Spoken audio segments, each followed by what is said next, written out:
his pensive little face as he approached the gates of his new school last September, gripping his father's hand, will have tugged at the heartstrings of every parent. Since then, it's a look that has become all too familiar. Rarely is there a royal gathering without the sight of Prince George looking nervously towards the cameras, his anxiety all too evident. It's in sharp contrast to the bouncy confidence and mischievous twinkle of little sister Charlotte, who never disappoints snappers with a wave, or even a cheeky comment, as we heard at Prince Louis's christening last week. It is an image of George, however, that friends of the Duke and Duchess of Cambridge insist belies the happy, confident child their firstborn is developing into. Tomorrow, George turns 5 and will be celebrating his milestone birthday on the Caribbean island of Mystique. According to Mail Online, the family left London on Monday and have been joined by grandparents Carol and Michael Middleton, and Aunt Pippa and her husband James Matthews, so it will be quite a party. One day, the third in line to the throne, who wants to be a pilot, just like his adored papa who flew with the East Anglian Air Ambulance, will learn his life choices are somewhat restricted. For now, his parents are focused on providing him with the close-knit, carefree family life that Mum Kate took for granted as she grew up, and that William's own late mother, Diana, Princess of Wales, fought to try to give her 2 boys. The past year has been a formative one for George. The family moved back to London from their cloistered life at Enmore Hall, on the Queen's Sandringham estate in Norfolk, and he started school. His nerves on his first day at Thomas's Battersea, in West London, were apparent, despite his parents arranging for a discreet, 5-strong group of media to capture the moment, as opposed to the 100+ assembled to document William's arrival at prep school at the same age. The Duke admits his own experiences as a young boy, the mass photo calls and what he views as an overwhelming public interest in himself and brother, Harry, had been hard to deal with.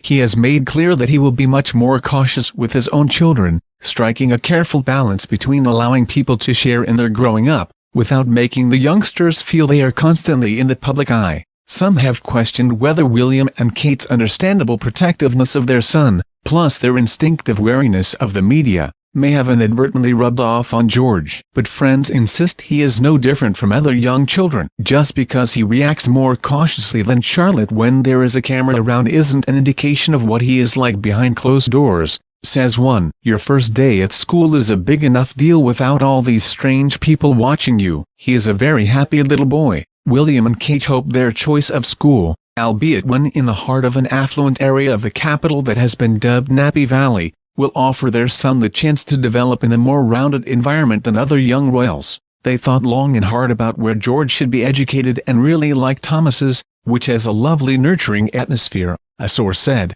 The school focuses as much on helping develop the character of pupils, as what they learn. William and Kate are keen to allow George to spread his wings and make friends at this stage. They know there will come a time when they will have to sit down and talk to him about the implications of his royal status and why so many people are interested in him. He is becoming more aware of the cameras, but they are determined to do that at George's own pace and feel that can all wait a bit. The couple have made a point of doing the school run themselves as much as possible. Indeed, Kate was seen dropping off her son the morning after she gave birth to her third child, Prince Louis. And when the parents of children in the reception class held a get-to-know-you coffee morning, William turned up unannounced, dressed down in chinos, jumper and wearing his glasses. One parent tells me, no one really gives Kate a second glance when she does the school drop-off. We have a Victoria's Secret model doing the school run too, and the dads are far more interested in her. Another source adds, George loves it. He has really thrived there, and I know William and Kate are immensely grateful to the media for giving him space. It's a very happy environment for him.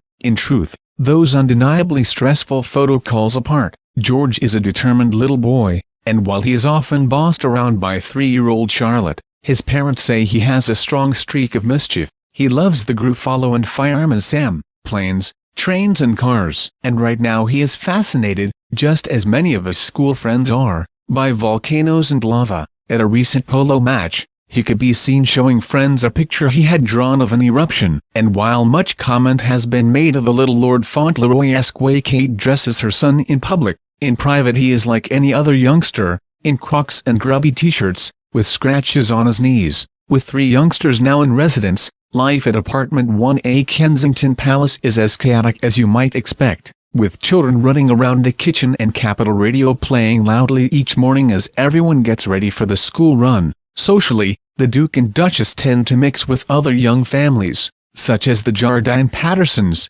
Amelia is Kate's friend from Marlborough College and David was at Eton with William, and the Van Cutsem clan, brothers Nicholas, William, Edward and Hugh, are among William and Harry's oldest childhood friends. But there are also weekends in the country at Emer Hall, visits to farm parks, country shows and to the Hurlingham Club in London, where George was seen happily tucking into a plate of pasta while his parents played tennis. Another increasing feature of George's life is, of course, his royal grandfather. After what was undeniably a slightly difficult start, Charles, said to have privately railed about the amount of time he got to spend with his grandchildren compared with Kate's family, has become devoted to them. Indeed, a charming never-before-seen private photograph which sits on Charles's desk, showing him cradling baby George with William looking on, will feature in an exhibition which opens today at Buckingham Palace to mark Charles's 70th birthday in November. Charles's ever-increasing workload, which now includes a number of duties that traditionally fell to the Queen,